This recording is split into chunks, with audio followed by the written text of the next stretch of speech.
I hope that you have fallen in love once again with this book as I have. I've listened to several of Tolstoy's short stories, none of which match the depth of the Book of Ruth. Only 85 verses that continue to influence the world and has for decades, centuries. It's influenced art, music, literature. Mostly, it has challenged us to live lives worthy of what God has done for us. And as we go through this third chapter, I can't help but think about the ending of the book and the beginning of the book. Uh, to imagine that we began with the bookend of a famine and a family and funerals. In the first 5 verses, all of that took place in a matter of 10 years. And then we have a woman who goes back totally empty and burdened with life and is turned to bitterness. And as we see little by little this plan unfolding, that God is going to carry us to the bookend where there is fullness, family, and rather than a funeral, a wedding. And more than that, it is a prophetic fulfillment of the prophecy of the kingdom of David. And we'll see that next week in that chapter. Today, we're talking about the price of love. Now, the outline that I've given you is arbitrarily given. And as a matter of fact, any one of those themes would fit any of the chapters that I have assigned them to. So we begin, and we all have to answer that question: how much does love cost? And none of us, every one of us, understand that love is something that is always going to be a costly affair. As it unfolds, continue to look for the promises made and fulfilled in this story. And the cost, I think, is seen in the cross, ultimately, what God has done for us. Just as a reminder, let me go back through the things we've looked at. We had the introduction, just looking at God's plan for this chapter or this book. And we spent a good deal of time there talking about how this book is an intricate, obviously well designed and well written, inspired of God and directed by God in order to give to us what I call a comprehensive plan of His love for us. To me, the most interesting books of the Bible are the two named for women, of course, Ruth and the book of Esther. I think the nature and caring of a woman comes through these books as each of the books unfold in a different way. Ruth is a part of that description. We have the promise of love. We have, last week we talked about the way in which provision was made, and it further goes into chapter 3 as well. But we are going to talk about the significant price, and ultimately it will tie all of the loose ends together next week as we conclude with the protection of love. And I hope that you'll pray for me and our understanding, because that's my goal, is that we study this with understanding. And next week, we'll be tying the ribbons around a beautiful package of God's love for us. And those loose ends tied together give it the greatest meaning. And I hope we'll be able to do that. Chuck Missler, a favorite of mine, says in the days of the judges, the ultimate story of love was revealed. As you remember, In the book of Judges, everyone ruled in their own way. They lived as if there were nothing judging them, and it was a dark period. The book of Ruth appears in the middle of that book as a diamond with the background of that dark period. It is a book that is a wonderful book. It's a literary level, but also at the prophetic level, and we see that being fulfilled ultimately in the Davidic line that will be continued. But what is most important as we study is that you see it as on the personal level. What does this book say to you and to me? It is filled with richness that we can reflect on a lifetime. But it also is one of the most important books regarding as it relates to the church. This is a book describing what the community of faith should be. And of course, we see the ultimate heroine in the story in the kinsman-redeemer, who represents our Lord and Savior Jesus Christ. And it's a beautiful picture of how he provides there. Ruth and Boaz, of course, are going to meet at the threshing floor. That's an ancient event. Modern in other countries, Willene and I have traveled in areas where we've seen people winnowing, but not barley, a different kind of grain. It may be an ancient story, but it has modern implications.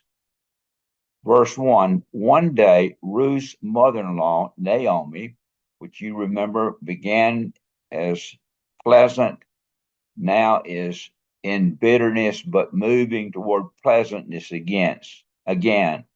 Naomi said to her, my daughter, I must find a home for you where you will be well provided for. Now Boaz, with whose women you have worked, is a relative of ours. Tonight he will be winnowing barley on the threshing floor. Often the threshing floor was a hard rock on the side, on the windward side of one of the hills in the Bethlehem area and other places throughout Israel. It was on the wind side because late in the afternoon the winds would blow and they were able to pitch the straw into the air after it had been separated, some headed outwards, something ran over it, but it was thrown up and the straw would blow away and the seed or the barley would fall into a pile. That's what they were doing, but it was a communal thing. One winnowing floor served multiple people in the community. At night, they would sleep near their grain to protect it from those who might steal or rob from them. So they would spend the night there. But as Ruth is told this story by Naomi, you see down there the matchmaker Naomi is working. She knows more than Ruth knows, and I can see her eyes lighting up as she thinks about the future. There's several things about this text. Well provided for goes back to the first chapter where Naomi and Ruth are in that period of time where they're talking about her separating and she's trying to convince her to come back. And she makes the comment to Ruth that she needs to find a home where she will find rest. Now, that is the translation well provided in this particular translation, but she's talking about rest, the same kind of rest that you find in your home, where you find provision, protection, a place where you can be in safety and provided for. That's what she's talking about, a place where you find yourself fully cared for. But also, she said there's a relative of ours, that Boaz is the relative of ours. That's the Goel, the kinsman-redeemer, named by law to step in and marry a widow in order to provide the lineage and legacy for the family. He is the Goel, Boaz is. And so Ruth is being introduced to God's plan as Naomi is, I think, sensitive to God, and she's the matchmaker as she makes this move. Winnowing, of course, I've described that. That was an ancient thing, and there perhaps some of you are very familiar with that as a process, but important thing. But the important thing is to know that the matchmaker, Naomi, is working as God's instrument to bring some of this to pass. Now, the situation by the end, again, I mentioned that the rest theme goes back to chapter 1, 8, and 9. The famine will no longer be a factor, since Boaz's gift assured the women of plenty to eat. And then Ruth no longer, and this is, I think, very, very significant, Ruth no longer identifies herself with her lower estate, but with her own name. Up until this time, I think that ends up being introduced in the 4th chapter. You remember she said, "I'm Ruth the Moabitess." Anybody who identified her would say, "That's Ruth the Moabitess," like she was a leper. And there are expectations of the Moabite women that we'll see as this scene unfolds. This is an ancient picture of the grain being thrown up in the air and the wind blowing away the chaff and the seed falling to the ground. And this was a hard rock somewhere, and these people gathered in different places at their particular station and did this, and then slept there through the night. I mentioned this Shabbat, which is the Jewish festival of weeks. This particular festival is important because it commemorates the giving of the law at Mount Sinai, and it comes 50 days after Passover, that is Yom Kippur. And Shabbat means weeks in Hebrew, but the interesting thing is that the book of Ruth is read at this festival, reminding the people of how God has sent his Redeemer, that is the Goel, and it's read every Shabbat for that purpose. Also to be reminded that in the giving of the law, God provided bread from heaven and direction for his people. And that is practiced as among Jews and those. We have a group called the Messianic Jews who also continue that, even though they have accepted the Goel, that is the Redeemer Christ, they continue that festival. The 3rd verse, and this in some, I need to say, may for some audiences have to be monitored some. It is rather descriptive in terms of the culture of that day, but nonetheless not in the way that Hollywood would make it. That is, when they came to the threshing floor at night, there would be a celebration which included drinking of alcohol, and often I don't think they drank that much to drunkenness, but nonetheless, it put them in a good mood. Well, Naomi knew that Ruth, making this approach, to Boaz was going to really ask for his hand in marriage. She's going to make the proposal. And so she describes that approach by saying, wash. And of course, in those days, nobody had access to water as we do. Therefore, this is a time for you to wash up, to put on perfume, get dressed in your clothes, put away the mourning clothes, then go down to the threshing floor, but don't let him know that it's Boaz. You are there until he has finished eating and drinking.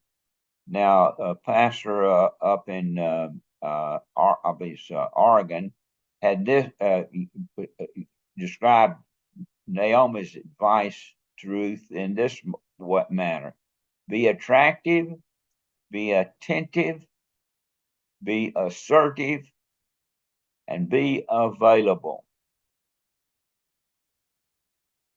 Those who've lived in the East Point area, Sherry, you would remember Roy Hinchy and Ruth Hinchy were legendary in that part of Georgia. And Roy often had a saying. He said, even an old barn looks better with a little paint on it. Well, that's what Naomi was saying to Ruth, put on a little makeup, paint the barn so you'll look better. Then replace those mourning clothes. You've mourned long enough. That is, Ruth, you've mourned long enough. It's time to let somebody know that you are available. Then put yourself in the path of blessing. Naomi knew that this was Ruth's best opportunity to engage the kinsman-redeemer to carry out God's plan in this story. And I'm like the A-team. I like it when a plan comes together. And frankly, as this plan continues to come together, there's this portion of next week's story that actually, when I read that and recognize the fullness of that truth, it makes the hair stand up on the back of my neck, realizing how intricate and detailed and fulfilling this story is in God's plan of love for you and for me. Verse 4, when he lies down, note the place where he is lying. Then go and uncover his feet and lie down. He will tell you what to do. Now, that sounds weird, doesn't it? But it's not weird in that culture. Verse 5, I will do whatever you say, Ruth answered. Let me make the statement that's obvious. There's a lot more in the plot than threshing barley. God's love plan is coming together. We need to be aware as life unfolds, not necessarily in a love story like this, but all of the events of our life.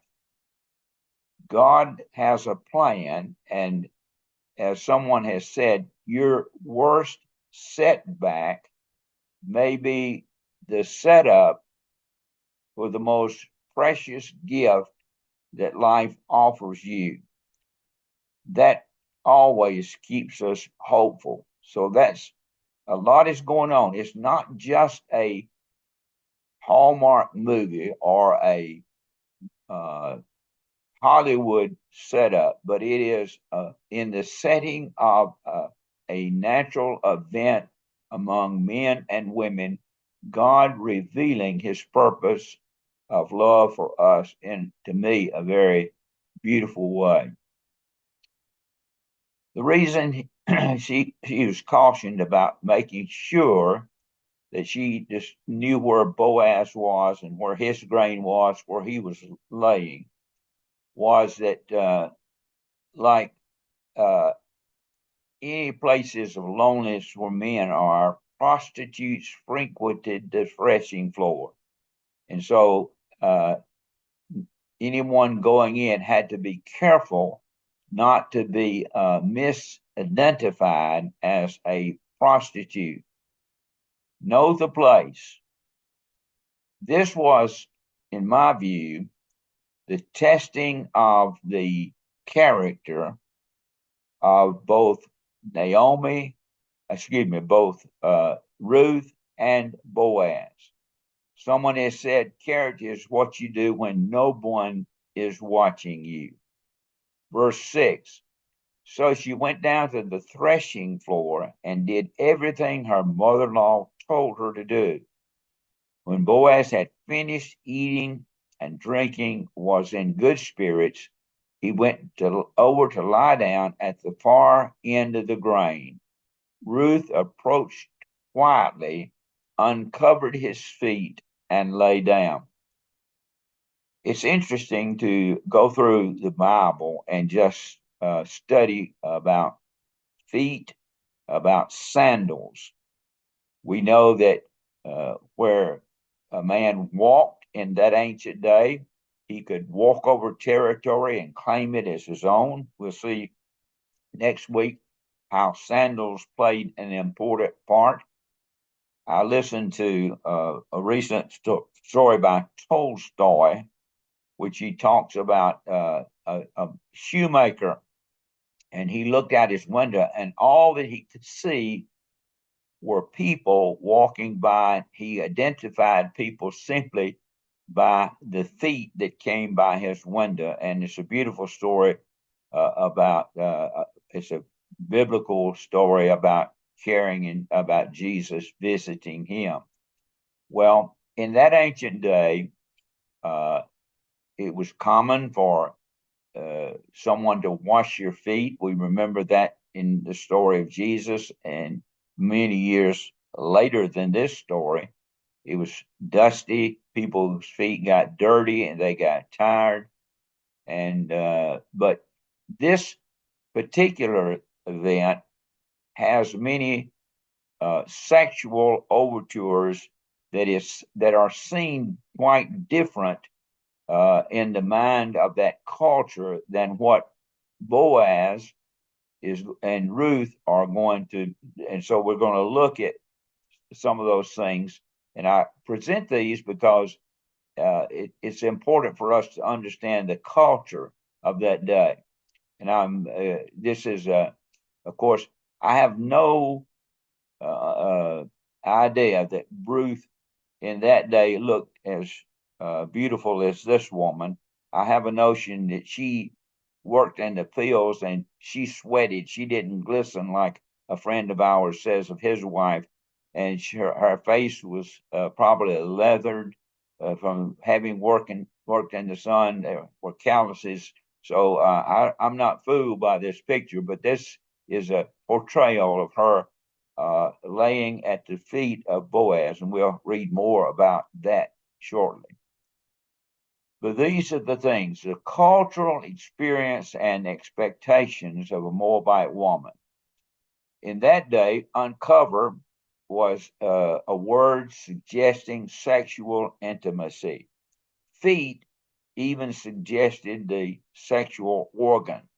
Lie down, sexual intimacy. And to know, of course, we're familiar with that word, is a very intimate relationship. To know God is to know him a very intimate way. For a man to know his wife was to know her in a very intimate way.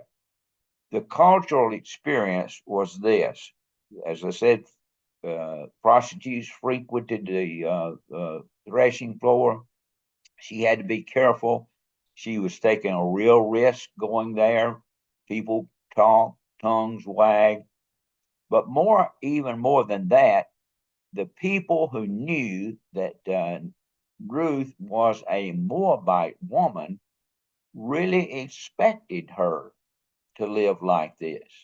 And to me, this is one of the important things about this story is that we see that she lives in an unexpected way. Her standard is far above those opinions that people have of what she will be. It's an expression of what God can do in a life to change character and to mold character. And the burning question that we need to ask in Ruth uncovering Boaz's actual feet and lower limbs, thinking about the cultural interpretation, is she doing something more provocative than what the culture considered? And I would say unequivocally, yes. This is the revealing of the intimacy of God in the way it was intended as his character is established in our life. You remember we mentioned that Boaz was a man of standing. He is the Gibor Hayel, mighty man, wealthy, man of standing, valor, noble character, a noble character. Well, Ruth is a woman of noble character. The same word that was used in the book of Proverbs 31, describing a virtuous woman. And as you remember in the Hebrew order of the book of Ruth, it comes in the Megaliah, which is the 5 scrolls, comes right after the book of Proverbs. That is Ruth. Comes and to move from the noble woman to an example of a noble woman. In my view, this is what is being carried out. Temptation resisted is the true measure of character. There was nothing, I believe, sexual occurring, but it is a description of intimacy. And as life unfolds, we find that intimacy comes in many forms rather than in sexual expression. Verse 8, in the middle of the night, something startled the man, that is Boaz. He turned. There was a woman lying at his feet. Who are you? He asked. She said, I am your servant, Ruth, she said. Spread the corner of your garment over me, since you are a guardian redeemer of our family. I am your servant, Ruth. I am your servant, Ruth. I am not your servant, Moabitess Ruth. I am your servant, Ruth. I would say that even though she uses the word servant, she has dropped the notorious and I think limiting word Moabitess. Then she said, I know who you are. You are the Goel. You are the kinsman-redeemer. I know who you are. And to me, it helps me to understand, I know who I am. I know who God is. I am a sinner, need of his salvation, and I know he can provide that. To me, it's a picture of how salvation is provided for us. Then she asked him to spread the corner of your garment over me. In that day, we'll read a little bit more in the next slide about it, but the corner of the garment placed over her was like protection. It was him saying, I'm going to assume this role as kinsman redeemer. She was asking for that. This is what I want you to do. She was asking him to spread that garment. We know throughout the New Testament how important the hem of the garment was. You remember the woman who touched the very hem of the garment was healed. The garment had different in that day than what we really understand, or at least what I've understood. That is that it was the border, the fringe, the bottom of the skirt. In the ancient Mesopotamia, to cut off the hem was to strip one of his personality, authority, etc. A husband could even divorce his wife by cutting off the hem of her robe. But a nobleman could authenticate his name on a clay tablet by simply pressing his hem, the hem of his garment, on the clay, identifying. So the hem of the garment had authority, it had purpose.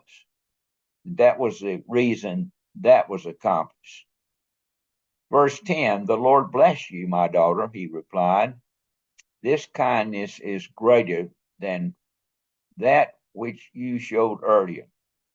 You have not run after the young men, whether rich or poor. Now, my daughter, don't be afraid. I will do for you all you ask. All of the people of my town know that you are a woman of noble character. Although it is true that I am a guardian redeemer of our family, there is another who is more closely related than I am. She was applauded for and recognized that she did not run after younger men, which many lead to the conclusion that I mentioned a couple of weeks ago, about some thinking that she was much older and was nearer Boaz's age than often is thought. So she didn't go looking for a young man, whether rich or poor. But he said this kindness, and he is revealing once again that covenant love, that is the covenant love that God has for us. This kindness is greater than that which you showed earlier. You have not run after younger men. So she is establishing, even though she is a Moabitess, her character is one of nobility. He says, don't be afraid, my daughter. I'm assuming this responsibility. I'm going to take care of you. And so he says, we know that you are a noble person. You are the virtuous woman. You are the same character that Boaz is known for in the fields. And so he assures her that. But there's the fly in the ointment. There's another stump to plow around. That is, he's got to deal with another kinsman-redeemer. He has got to allow this process, this plan of God to work out so that he can become and be what we know ultimately he is going to be. We know how the story ends, but nonetheless, it is to me intriguing. It is rich as this story unfolds to see the intricate nature of the culture and how it is unfolding right before our eyes as we read it. Verse 13, stay here for the night, and in the morning, if he wants to do his duty as a guardian redeemer, good. Let him redeem you. That is speaking of the other kinsman redeemer, who has an interesting name that I'll not reveal, he has an interesting designation, not a revealed name. But I can imagine when Boaz makes this statement, his heart's not in it, his heart's fluttering. What if he does take that responsibility? But if he is not willing, as surely as the Lord lives, I will do it. Lie here until morning. Now that's running a rest. So she lay at his feet until morning, but got up before anyone could recognize, anyone could be recognized. And he said, now no one must know that a woman came to the threshing floor.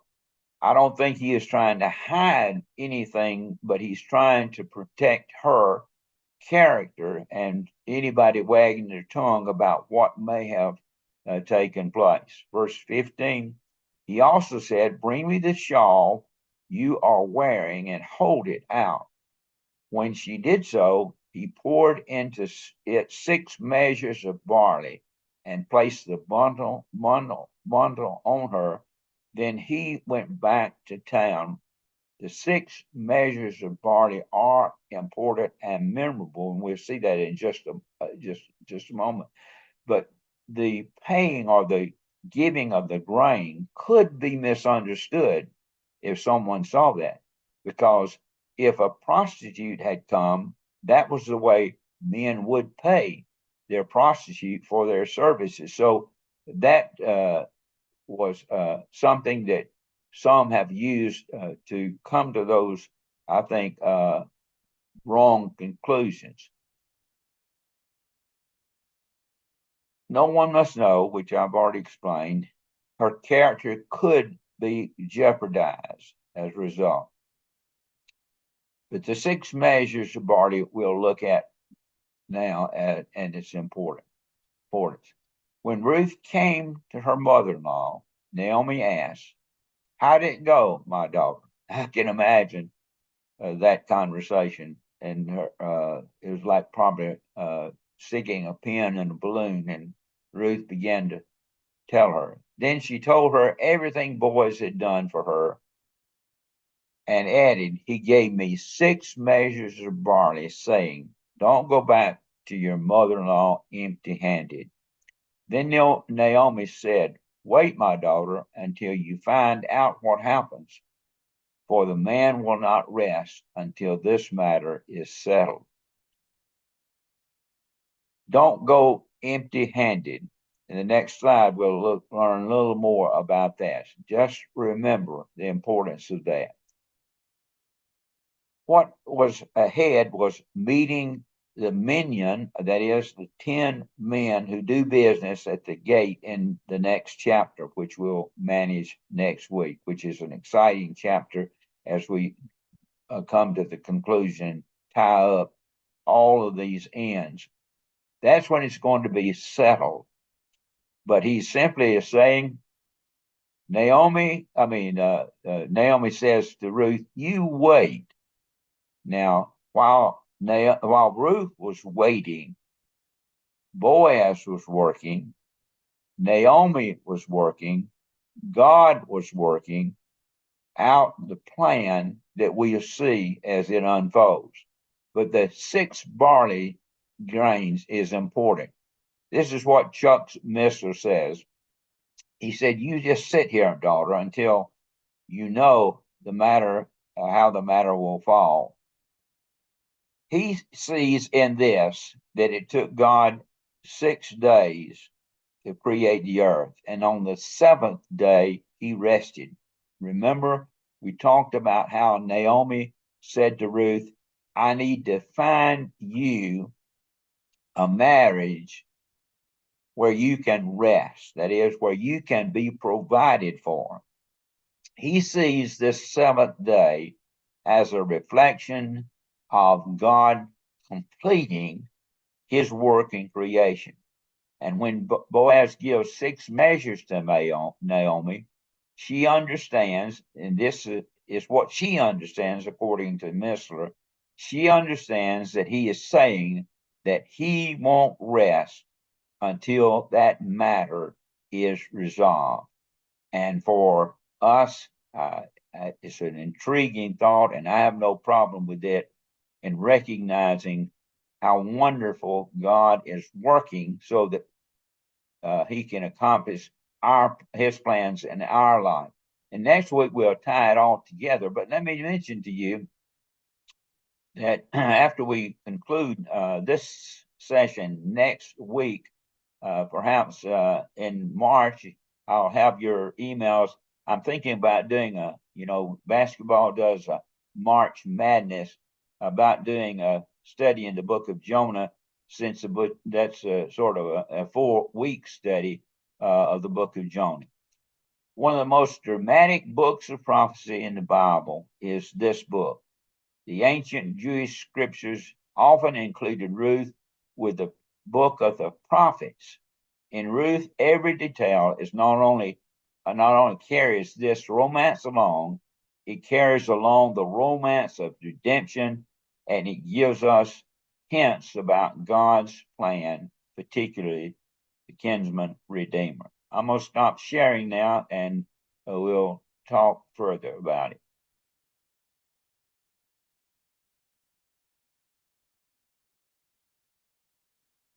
If anybody wants to make a comment, you'll have to unmute yourself.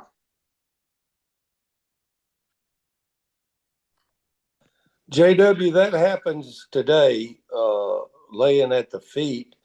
But the thing women does today is they want you to open the flap of your checkbook. Well, they did in that day too, as we look at the culture. Yeah, yeah. It had a cultural thing that was risque, but we see that God, as it was said about Joseph, you all meant it for evil, but I meant it for good. So there are a lot of things, in that way, Art. But you're right. Right. That's amazing how they perform that that ritual, that part of their being and what they do in that country is just amazing what they do. Well, there in every culture has those nuances where we they say about a pastor that if he's wearing a watch and he takes it off, somebody asks him why is he taking that watch off? What does that mean? They said it doesn't mean a thing at all.